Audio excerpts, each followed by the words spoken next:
Là c'est du lourd, c'est du très très lourd. L'épisode 26. Alors là, on est sur le premier double épisode. C'est-à-dire que l'intrigue est tellement dense et tellement importante qu'il va nous falloir une bonne quarantaine de minutes pour en venir à bout. Et beaucoup de choses vont changer au terme de ces deux épisodes, donc 26 et 27. Alors dans un premier temps, Procyon essaie de mettre au point une base satellitaire. Alors, bien sûr, ça va pas être du tout du goût de Vega. Donc Alcor et Argoli ils vont se faire attaquer. En même temps, il fallait s'y attendre.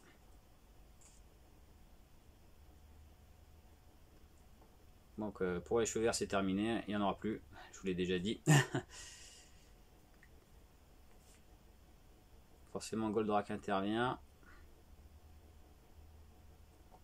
Puis ils disent bon, on va y aller carrément. Alcor quand même, il est quand même vachement balèze, hein, parce que je suis désolé, mais alors, quand tu te prends un tir de navette comme ça en pleine poire, t'es mort. Hein. Je peux pas dire, mais là normalement il est mort. Hein. Je sais pas comment il fait, et puis non seulement il en échappe, mais en plus il est intact. Hein. Franchement, il se remet d'aplomb très très vite. Hein. Tout va bien, tranquille Emile, hein. Pas de soucis. Là, on va avoir un bon combat. Alors pour ceux qui disaient mais pourquoi Vega n'envoie pas plusieurs Golgoth à la fois, bah, là, on vous a écouté, on envoie 2 Golgoth, voire même 3 après, tout va bien. Alors tu vois, il se réveille déjà, tout va bien, même pas mal. J'ai même pas mal, hein, tranquille. Hein. Alors ce coup-ci on rigole pas, hein. Donc pendant qu'il y a 2 Golgoth qui sont aux trousses d'Actarus, il y en a un troisième sur Terre qui s'attaque au ranch. Là c'est le grand jeu, comme on dit dans la bataille des planètes. Et bien sûr Venusia se fait toucher aussi par un tir de laser en essayant de sauver un petit lapin, je crois. Voilà, le petit lapin. D'ailleurs, remarque la tête du lapin. Hein. Il a une tête à gare. Bon alors voilà, tout ça pour vous dire que Venusia, elle est juste à côté d'un tir de laser et elle est capoute. Alcor, il se l'est pris de plein fouet complètement et il est intact. Alors moi je veux bien hein, que Alcor il soit balèze, mais enfin quand même faut pas pousser mémé. Regarde, il va parfaitement bien. Hein. Tranquille Emile, hein. Pas de soucis, hein. Tout va bien, c'est bon. C'est quand même assez incroyable. Alors j'attire votre attention là encore sur le médecin qui s'occupe de Venusia. Vous allez bien l'observer. Voilà, observez bien le médecin qui s'occupe de Venusia. Hein. Donc vous avez vu comment il est. Hein. On va dire qu'il est d'apparence assez anodine mais normale. Tout va bien. Ça sera important pour plus tard. Donc elle a besoin qu'on lui donne du sang Venusia du coup. Ah puis alors là. Donc il y a un petit peu trop de Golgoth en scène, donc quand même Actarus va en zigouiller un, histoire de faire bon poids quand même. Et puis bon, il faut bien détruire un Golgoth par épisode, sinon on n'a pas nos quotas. Voilà, c'est bon, je l'ai eu. Seulement le problème, c'est qu'il y en a encore un autre là, et un autre là-bas. Ah oui, et là ça finit comme ça, en plein suspense. Suspense. Là, oui, là, Goldorak est vraiment très très mal, parce qu'il y a 2 Golgoth sur lui là, et on est mal barré là. Actarus, c'est moi qui vais te tuer. Je suis pas encore mort. Non. Bon, j'allais faire la musique encore. Quel suspense. Autant suspend ton vol. Donc voilà, t'imagines quand Gavin t'as vu cet épisode et que t'as d'aventure pas vu la suite. Je dis pas ça parce que ça m'est arrivé sur un épisode de Capitaine Flamme. Mais pas sur celui-là, non, mais voilà quoi. Suspense, hein. Allez, épisode suivant. Bon, on attaque l'épisode suivant tout de suite dans le gras. Hein. Donc il y a la voix du professeur Procyon qui nous résume vite fait ce qui s'est passé dans l'épisode précédent au cas où on l'aurait loupé. Et forcément, ça merdouille. Ah, c'est vraiment pas le moment. Donc Goldorak va devoir fuir. Et là, on met ou le parasitaire ou l'anti-scratch, parce que selon les épisodes, ça n'a pas le même nom. Pour cacher Goldorak des radars, il est obligé de se cacher dans une grotte. Donc Alcor va au turbin pour essayer d'aller chercher du sang. Seulement, là, il se fait avoir en traître. Déjà, il s'attaque à ce qu'il croit être une soucoupe, mais c'est un Golgoth. Seulement, le problème, c'est qu'il n'est pas tout seul. Il n'y a que l'autre Golgoth là aussi. Oh là, ça va mal. Et l'autre Golgoth, il triche et il arrive par en dessous. Et il va lui destroyer l'Ovéter. Attends, on a loupé. Je vous remontre. Et là, les haches sortent d'en dessous. Là, hop, ni ni je t'embrouille. Plah, yeah, boum. Mais je suis en perdition. Il faut que je m'éjecte. Et c'est la fin de l'Ovéter. En miettes, en miettes. Bon, là quand même. Alors bien sûr, il tombe de je sais pas combien de hauteur sans parachute.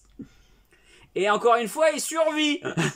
Le corps là, j'aime autant te dire que t'es invincible mon petit gars là. Ça fait 2 épisodes d'affilée que tu te prends des trucs qui auraient dû te tuer. Mais non, tout va bien, la one again. Bon bref.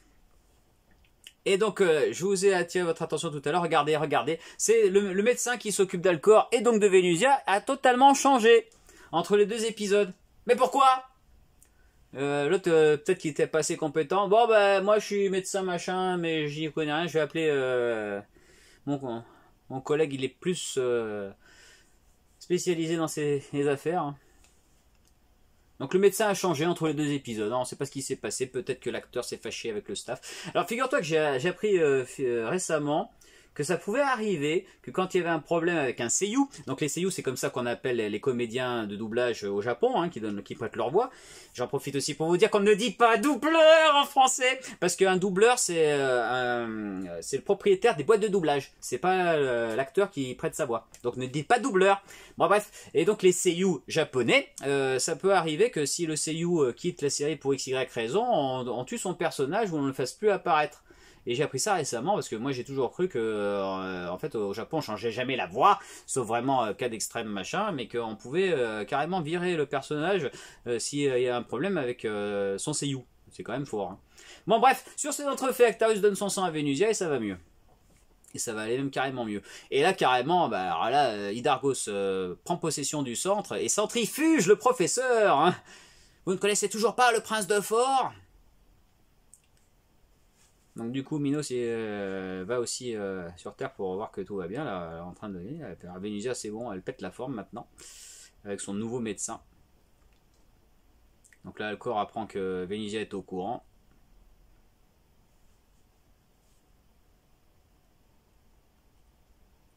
Et donc du coup elle va faire une diversion pour permettre à Actarus de récupérer ce qui lui manque pour réparer Goldorak.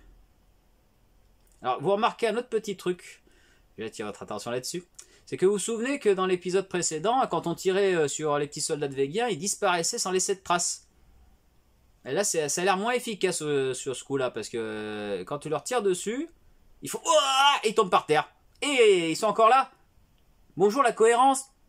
C'est pourtant le même laser, hein. Alors je sais pas, peut-être moins fort. Dans l'épisode juste d'avant... Il disparaissait dans cette trace et puis là il tombe par terre, mort comme n'importe qui.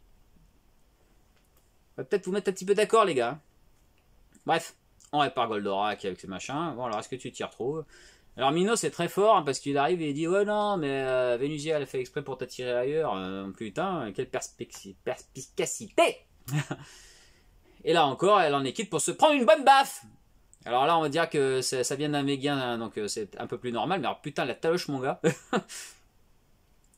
Attends, on va y arriver à la taloche. Attention. Canaille. Paf. Allez, mange-toi ça. Elle prend Vénusia, autant te le dire. Allez, toutes les forces disponibles à l'attaque. Alors on a un petit oubli de doublage à ce moment-là. Parce qu'Actarus nous fait un petit cornofulgure pour commencer les festivités. Et il le dit pas. Donc vous vérifierez, hein, faites-moi confiance. Il arrive mais il ne dit pas cornofulgure. Voilà, juste là, tu vois, là, il le dit pas. Voilà, ça c'est une première truc. Il y a un autre petit souci de doublage. Alors il y a 3 petits soucis de doublage en fait dans cet épisode. Mais des soucis qui ont été corrigés. Alors il y avait un décalage à cet endroit-là. Avant. Mais sur AB, quand ils ont remasterisé, ils ont recalé le son correctement. Mais là, il y avait un décalage. Donc si vous avez les versions des clics images, vous avez ce décalage. Voilà. Et Lactaeus dit qu'il adore se battre à 1 contre 2. Ouais, on n'y croit pas trop. Donc il les sépare quand même parce que ça va bien. Voilà, Exerok. Et puis alors là, ce coup-ci, on va s'attaquer. Et alors Hydargos, qui avait l'habitude de fuir, comme on l'a vu à 2 reprises, là reste dans la soucoupe amiral. Il espère quoi? Bon, par contre, Minos, il est sacrément amoché. Ce qui va permettre au scénariste de modifier le visage de Minos dans l'épisode suivant. Et là, il y avait un... Je vais. Il y avait un petit je vais qui était rajouté, qui sortait de nulle part. Tu vois, quand il fait toutes les dates, puis il y avait je vais, hop. Et puis de Daniel Gall qui est disparu. Bon. Et puis dans la version AB, ils ont corrigé ça, ils l'ont enlevé aussi, le petit je vais. Mais il y avait un je vais. Voilà. Donc Daniel Gall, bien sûr, comédien de doublage qui fait Actarus. Et donc Marc de Georgie, c'est la dernière fois qu'on le verra, puisque Hydargos trépasse. Marc de Georgie qui faisait aussi L'homme qui tombe à pic. Voilà, entre autres choses. Et donc c'est la fin du premier arc narratif avec quand même la destruction d'Hydargos, ennemi ô combien récurrent.